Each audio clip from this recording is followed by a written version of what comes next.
കൂട്ടുകാരെ, ഇതാണ് കേട്ടോ നമ്മുടെ വീട്ടിലെ ഡ്രാഗൺ ഫ്രൂട്ട്. ഒരു വർഷം മുന്നേ നട്ട ഈ പ്ലാന്റ് ഇന്ന് വിളവെടുപ്പിൻ്റെ സമയമായിരിക്കുകയാണ്. കൂടുതൽ പരിചരണം ആവശ്യമില്ലാത്ത ഈ പ്ലാന്റ് ഉണ്ടാക്കാൻ എല്ലാവർക്കും വളരെ എളുപ്പമാണ്. നല്ല തൈ നോക്കി തിരഞ്ഞെടുക്കുക, അതിനൊരു താങ്ങുകാൽ സ്ഥാപിച്ച് അതിലൂടെ ഒറ്റ ശിഖരമായി കയറ്റി വിടുകയും മുകൾ ഭാഗത്ത് ടയറ് പോലത്തത് കൊണ്ട് ശിഖരങ്ങൾക്ക് മറിയാൻ സൗകര്യം ചെയ്തു കൊടുക്കുകയും ചെയ്താൽ വളരെ എളുപ്പം തന്നെ കായ് പിടിക്കാൻ തുടങ്ങും. ഈർപ്പം കുറഞ്ഞ സ്ഥലങ്ങൾ ഇത് നടാൻ പ്രത്യേകം തിരഞ്ഞെടുക്കുകയും നന്നായി വളം ചെയ്തു കൊടുക്കുകയും ചെയ്താൽ കായ പിടിക്കുന്നതിന് ഒട്ടും താമസമുണ്ടാവുകയോ കുറവുണ്ടാവുകയോ ഇല്ല. വൈവിധ്യമാർന്ന ഇതിൻ്റെ ആകൃതിയും കളറും രുചിയും ഇതിനെ മറ്റു ഫലങ്ങളിൽ നിന്ന് വേറിട്ട് നിർത്തുന്നു.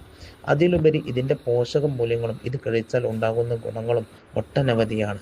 വാണിജ്യാടിസ്ഥാനത്തിലും വീട്ടാവശ്യത്തിനും വളരെ സിമ്പിളായി ചെയ്യാവുന്ന ഒരു കൃഷി കൂടിയാണ് ഡ്രാഗൺ ഫ്രൂട്ട്. നാം നട്ടാൽ നമുക്ക് നല്ലത് ഭക്ഷിക്കാം. വിഷരഹിത പഴങ്ങളും പച്ചക്കറികളും നമ്മുടെ വീട്ടിൽ തന്നെ നട്ടു വളർത്തി പരിപാലിച്ച് വിളവെടുത്ത് നമ്മുടെ ആരോഗ്യത്തെ സംരക്ഷിക്കാൻ നാം എല്ലാവരും തയ്യാറാവുക. അതിലുപരി നമ്മുടെ കണ്ണിന് കൺകുളിർമയും മനസ്സിന് ഒരു ഉണർവും ഇതിലൂടെ നമുക്ക് സമ്പാദിക്കാൻ സാധിക്കും.